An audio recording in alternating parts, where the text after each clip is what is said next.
ஓம் சாந்தி. அனைவருக்கும் சத்குருவாரின் நல்வாழ்த்துக்கள். 14 செப்டம்பர் 2023. இன்றைய முரளியின் கேள்வி பதில்கள். மனிதர்களுக்கு எந்த ஒரு மகிமை கிடையாது.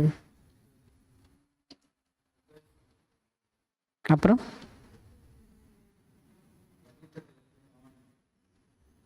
பாபா சொல்றாரு, மனிதர்களுக்கு எந்த மகிமை கிடையாது அப்படின்னா, பதீத பாவனர், தூய்மையற்றவர்களை தூய்மையாக்குபவர் என்று மனிதர்களுக்கு சொல்ல முடியாது.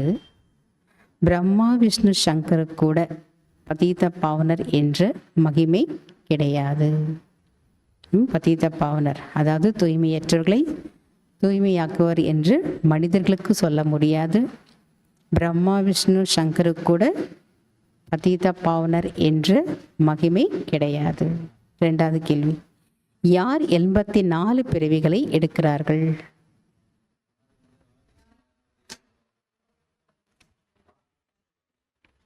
அவங்கதான். யார் ஆதி சனாதன தேவி தேவதா தர்மத்தினரோ அவர்கள்தான் 84 பிறவிகள் எடுக்கிறார்கள்.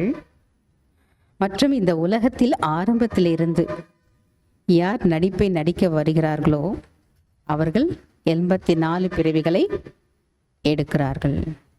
யார் ஆதி சனாதன தேவி தேவதா தர்மத்தினரோ அவர்கள்தான் 84 பிறவிகள் எடுக்கிறார்கள்.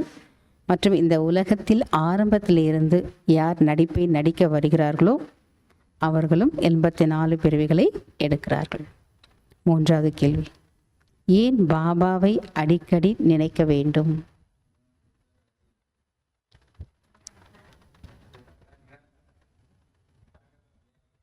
நினைக்க முடியும். பாபா சொல்றாரு, ஏன் என்றால் 84 பிறவிகள் முடிவடைந்து விட்டது. திரும்பி வீட்டிற்கு செல்ல வேண்டும். ட்ராமா முடிஞ்சிச்சுன்னா, சினிமா ட்ராமாவில் ஒரு 10 நிமிஷம் தான் இருக்குது, முடிய போகுதுன்னா எல்லாருக்கும் என்ன ஞாபகம் வரும்? 10 நிமிஷத்தில் என்னுடைய ட்ராமாவுடைய பாட்டு முடிய போகுது, நான் பழைய ட்ரெஸ்ஸை போட்டுட்டு எப்படி வந்தேனோ அந்த ட்ரெஸ்ஸை போட்டுட்டு வீட்டுக்கு போகணும் ஞாபகம் வரும் இல்லையா? அதை போல் பாபா சொல்கிறார், ஏன் பாபாவை அடிக்கடி நினைக்க வேண்டும்னா, 84 பிறவிகள் முடிந்து விட்டது. திரும்ப நம்ம எல்லோரும் எங்கே போய் ஆகணும்? வீட்டுக்கு செல்ல வேண்டும். அதனால் அடிக்கடி நினைக்கணும். 4வது கேள்வி, யார் சக்திசாலி ஆத்மா?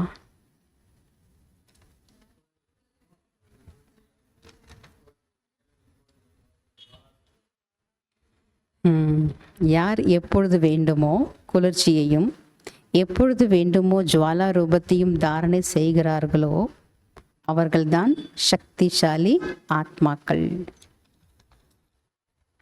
5வது கேள்வி, பாபாவிற்கு சமமாக நாம் என்னவாக வேண்டும்?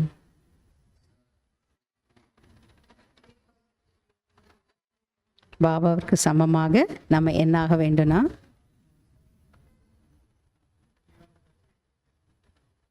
பாபாவுக்கு சமமாக திருக்காலதர்ஷி, திரிநேத்ரி, திரிலோகி நாத் ஆக வேண்டும். அப்படின்னா என்ன அர்த்தம்? 3 காலங்களையும் தந்தைக்கு சமமாக, 3 காலங்களையும் உணர்ந்தவராக, 3ஆம் கண் உடையவராக, 3 லோகங்களின் அதிபதியாக ஆக வேண்டும். 6வது, பிரச்சனைகள் எதற்கு சமம்? பிரச்சனைகள் அனைத்தும் எறும்பிற்கு சமமாகும். பிரச்சனைகள் அனைத்தும் எறும்புக்கு சமமாகும். அவற்றை எப்படி நினைக்க சொல்லியிருக்கார் பாபா? அவற்றை விளையாட்டு மற்றும் விளையாட்டு பொம்மை என புரிந்து கொண்டால் குஷியாக இருப்பீர்கள் அல்லது மகிழ்ச்சியாக இருப்பீர்கள். பிரச்சனைகள் அனைத்தும் எறும்புக்கு சமம். அவற்றை விளையாட்டு அல்லது விளையாட்டு பொம்மை என்று புரிந்து கொண்டீர்கள் என்றால் எப்பவுமே எப்படி இருப்பீங்களா? குஷியில் இருப்பீர்கள். அப்போ இன்றைக்கி ஃபுல் டே எப்படி இருக்கணும்? குஷியில் இருக்கணும். எவ்வளோ பெரிய பிரச்சனை வந்தாலும் எறும்புக்கு சமம். இதெல்லாம் ஒரு விளையாட்டு பொம்மை. அப்போ நம்ம என்ன பண்ணணும்? அனுபவம் செய்து பார்க்கணும். அப்போ தான் குஷி. Fill in the plans. ஞான கடலை தான் டேஷ் என்று சொல்லப்படுகிறது. ஞான கடலை தான் மனித சிருஷ்டியின் டேஷ் என்று சொல்லப்படுகிறது. ஞான கடல் தான் மனித சிருஷ்டியின் விதை ரூபம் என்று சொல்லப்படுகிறது. இரண்டாவது, தந்தையை மறந்துவிட்டால் டேஷ் டேஷ் வரட்டும். ஆசிரியர் மறந்துவிட்டால் டேஷ்.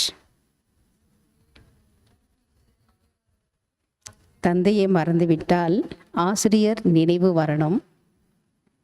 ஆசிரியரை மறந்துவிட்டால் சத்குருவின் நினைவு வரணும். மூன்றாவது, சத்தோ பிரதானத்தை தான் டேஷ் என்று சொல்லப்படுகிறது. சத்தோ பிரதானத்தை தான் மகாத்மா என்று சொல்லப்படுகிறது. நான்காவது, பாபா சக்தி சேனைகள் மூலமாக டேஷ் செய்ய வைக்கிறார். பாபா சக்தி சேனைகள் மூலமாக குப்த சேவை செய்ய வைக்கிறார். குப்தனா மறைமுகமான சேவையை செய்ய வைக்கிறார். அஞ்சாவது, தந்தையின் டேஷ் ஆகி அனைவரையும் டேஷ் டேஷ் ஆகி அனைவரையும் டேஷ் சேவை செய்ய வேண்டும். தந்தையின் உதவியாளராகி அனைவரையும் தூய்மையாக்கும் சேவை செய்ய வேண்டும்.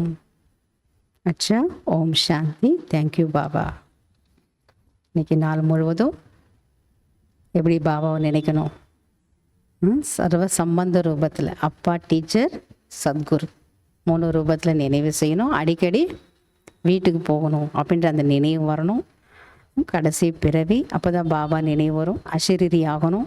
இதெல்லாம் பாபாவுடைய முரளி நம்ம என்ன பண்ணணும்? ரிவைஸ் பண்ணி ப்ராக்டிக்கலில் கொண்டு வரணும். ஓம் சாந்தி.